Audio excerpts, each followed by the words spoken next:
Hi friends, welcome back to my channel. നമുക്കിന്ന് ചപ്പാത്തിക്കും ചോറിൻ്റെയും പുട്ടിൻ്റെ ഒപ്പം വരെ കഴിക്കാൻ പറ്റിയൊരു കറിയുടെ റെസിപ്പി ഒന്ന് നോക്കിയാലോ. ഇതൊരു വെറൈറ്റി കറി എന്ന് തന്നെ പറയാം. മീൻ കറിയുടെ അതേ ടേസ്റ്റ്, പക്ഷെ മീനില്ല എന്ന് മാത്രമേ ഉള്ളൂ കേട്ടോ. അതേ ടേസ്റ്റുള്ള ഒരു കറിയാണ്. അപ്പം മീനൊക്കെ ഇത്തിരി പേടിയുള്ള സമയങ്ങളാണല്ലോ. അപ്പം നമുക്ക് കറി വെക്കാൻ, എന്നാൽ മീൻ കറി കഴിക്കാനും തോന്നുന്നുണ്ടെങ്കിൽ വെക്കാൻ പറ്റിയ ഒരു കറിയുടെ റെസിപ്പിയാണ്. അപ്പോൾ മാക്സിമം എല്ലാവരും ഒന്ന് സ്കിപ്പ് ചെയ്യാണ്ട് കാണാൻ നോക്കുക കേട്ടോ.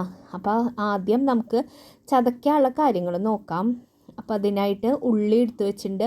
ഉള്ളി കുറച്ചധികം എടുക്കണം കേട്ടോ. അതിപ്പോൾ ഒന്ന് മീൻ കറി വെക്കാൻ വെച്ചാൽ ഞാൻ അങ്ങനെ തന്നെയാണ് ചെയ്യാറ്.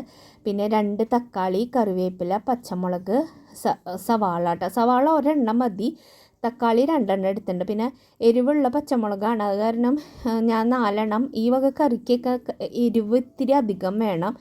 അപ്പോൾ ഒരു ചട്ടി വെച്ച് കൊടുത്തിട്ടുണ്ട്. ചട്ടിയൊന്നും ചൂടല്ല കേട്ടോ, ഞാൻ ഗ്യാസ് ഓൾറെഡി ഓണായ കാരണം വെച്ചപ്പോൾ ചട്ടി ഇങ്ങനെ പുകയണതാണ്. അപ്പോൾ ചട്ടി ഇപ്പോൾ ഓൺ ചെയ്തിട്ട് മീൻസ് ചൂടാക്കിയിട്ടൊന്നും ഇല്ല.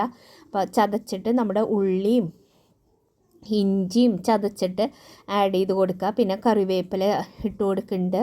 പിന്നെ ഇതിലേക്ക് 1 ടീസ്പൂൺ കല്ലുപ്പ്, ഒരു 1/4 ടീസ്പൂൺ മുളക് പൊടി ഇട്ട് കൊടുക്കുന്നത്. 1/4 ടീസ്പൂൺ ഇട്ടാൽ മതി കേട്ടോ.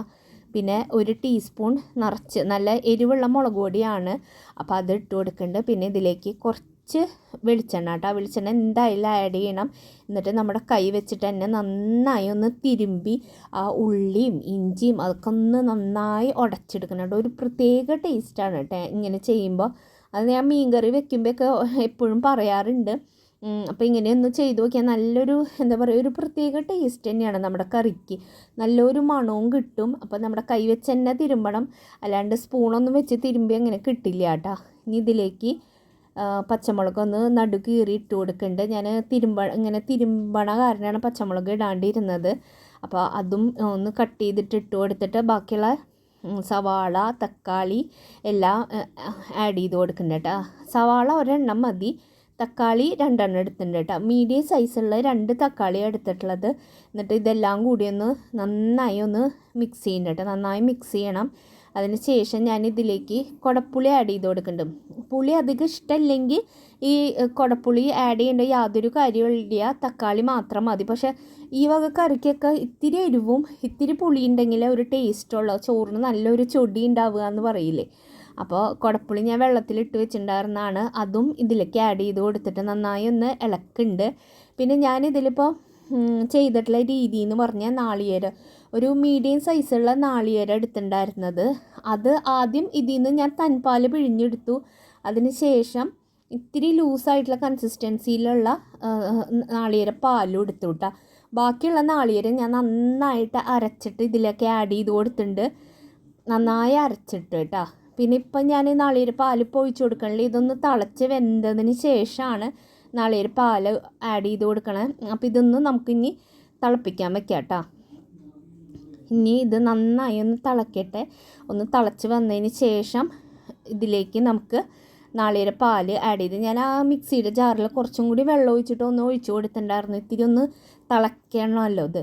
അതിന് ശേഷം നന്നായി തിളച്ച് ആ പുളിയും കുടപ്പുളിയൊക്കെ വെന്തതിന് ശേഷം ഞാനിതിലേക്ക് ഇത്തിരി ലൂസായിട്ടുള്ള കൺസിസ്റ്റൻസിയിലുള്ള നാളികേര പാലാണ് ആഡ് ചെയ്ത് കൊടുത്തിട്ടുള്ളത്. ഒരു പ്രത്യേക ടേസ്റ്റാണ് ഈ ഒരു രീതിയിൽ നമ്മൾ കറി വയ്ക്കുമ്പോൾ കേട്ടോ. ഒന്ന് വെച്ച് നോക്കണം.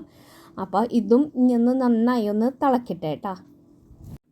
അപ്പോൾ ഒന്ന് തിളക്കണ വരെ ഒന്ന് വെയിറ്റ് ചെയ്യുക. അപ്പോൾ നന്നായി തിളച്ചിട്ടുണ്ട് കേട്ടോ നമ്മുടെ കറി. നാളികേര പാൽ ആദ്യം തന്നെ ഒഴിച്ച് കൊടുക്കുമ്പോൾ ചിലപ്പോൾ പിരിയാനുള്ള ചാൻസ് ഉണ്ട്. അപ്പം നമ്മൾ ഓൾറെഡി നാളികേര അരച്ചിട്ടും ചേർത്തിട്ടുള്ളതാണല്ലോ. അപ്പോൾ നമ്മുടെ കറിക്ക് നല്ല കട്ടിയും കിട്ടും ഈ ഒരു രീതിയിൽ ചെയ്താൽ കേട്ടോ. അപ്പോൾ ഉപ്പൊക്കെ ഒന്ന് നോക്കുക, ഉപ്പ് കുറവുണ്ടെങ്കിൽ ഉപ്പ് ആഡ് ചെയ്ത് കൊടുക്കുക. അപ്പോൾ ഇത്തിരി ഉപ്പ് കുറവുണ്ടായിരുന്നു, അപ്പോൾ ഞാൻ ഇട്ട് കൊടുത്തിട്ടുണ്ട് കേട്ടോ. ആദ്യം തന്നെ കുറേ ഉപ്പിട്ട് കഴിഞ്ഞാൽ നമ്മുടെ പിന്നെ കറിക്ക് ഉപ്പ് കൂടും. അപ്പോൾ ഈ ഒരു സമയത്ത് നോക്കിയിട്ട് നമുക്ക് ഉപ്പ് ആഡ് ചെയ്ത് കൊടുക്കാമല്ലോ. അപ്പോൾ നന്നായി ഇനി ഈ നാളികേര പാലും കിടന്ന് നന്നായി തിളക്കട്ടെ കേട്ടോ. അപ്പോൾ നമ്മൾ മീനൊന്നും ഇല്ലാത്ത കാരണം ധൈര്യമായിട്ട് സ്പൂൺ വെച്ച് ഇളക്കാം. അപ്പോൾ നമ്മുടെ കറി നന്നായി തിളച്ച് വന്നിട്ട് ഇനി ഇതിലേക്ക് നമുക്ക് നല്ല കട്ടി തേങ്ങാപ്പാലുണ്ടല്ലോ, അത് ഒഴിച്ച് കൊടുക്കാം കേട്ടോ. അങ്ങനെ ഒട്ടും വെള്ളം ചേർക്കാണ്ട് എടുത്തിട്ടുള്ളതാണ്. അപ്പോൾ അതും കൂടി ഒഴിച്ചു കൊടുക്കുമ്പോൾ നല്ല ഇങ്ങനെ കട്ടിയാവും, നല്ലൊരു പ്രത്യേക ടേസ്റ്റ്. അപ്പോൾ നല്ല മധുരമുള്ള നാളികേരമായ കാരണം ഒരിത്തിരി മധുരം നിൽക്കും. അപ്പോൾ അങ്ങനെ ഇല്ലെങ്കിൽ നമുക്കിതിലേക്ക് ഈ സമയത്ത് ഒരിത്തിരി പഞ്ചസാര ആഡ് ചെയ്ത് കൊടുത്താൽ ഒരു പ്രത്യേക ടേസ്റ്റാണ്.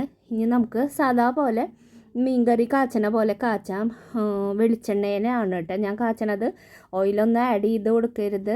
അപ്പോൾ വെളിച്ചെണ്ണ ചൂടായി വന്നപ്പോൾ ഉള്ളി കട്ട് ചെയ്തിട്ടുണ്ട്, പിന്നെ കുറച്ച് കറിവേപ്പില ഇട്ട് കൊടുക്കുന്നുണ്ട്. ഒന്ന് മൂത്ത് വരട്ടെ കേട്ടോ. അപ്പോൾ അതൊന്ന് മൂത്ത് വന്നിട്ടുണ്ട്. ഇനി നമ്മുടെ കറിയിലേക്ക് ആഡ് ചെയ്ത് കൊടുക്കാം. ഞാനൊരു കയ്യിൽ ഇങ്ങനെ വീഡിയോ എടുക്കണ കാരണം പെട്ടെന്ന് ഒഴിച്ചു കൊടുത്തപ്പോൾ അവിടെ ഇവിടെ ആയി. അപ്പോൾ അതൊന്നിങ്ങനെ ഒഴിച്ച് കൊടുത്ത് എല്ലാ ഭാഗത്തേക്കും ആക്കുന്നുണ്ട് കേട്ടോ. നല്ല രസമുള്ള എന്താ പറയുക, മീനില്ലെങ്കിലും മീൻ കറിയുടെ അതേ ടേസ്റ്റിൽ ഉണ്ടാക്കാൻ പറ്റിയൊരു കറിയുടെ റെസിപ്പിയാണ്. തീർച്ചയായിട്ടും നിങ്ങളൊന്ന് ഉണ്ടാക്കി നോക്കണം, നിങ്ങൾക്ക് ഇഷ്ടമാവും. അപ്പോൾ വീഡിയോ ഇഷ്ടമായെങ്കിൽ ലൈക്ക് ചെയ്യാനും ഷെയർ ചെയ്യാനും സബ്സ്ക്രൈബ് ചെയ്യാനും ഒന്നും ആരും മറക്കരുത്. അടുത്തൊരു വെറൈറ്റി വീഡിയോ ആയിട്ട് വീണ്ടും കാണാം കേട്ടോ.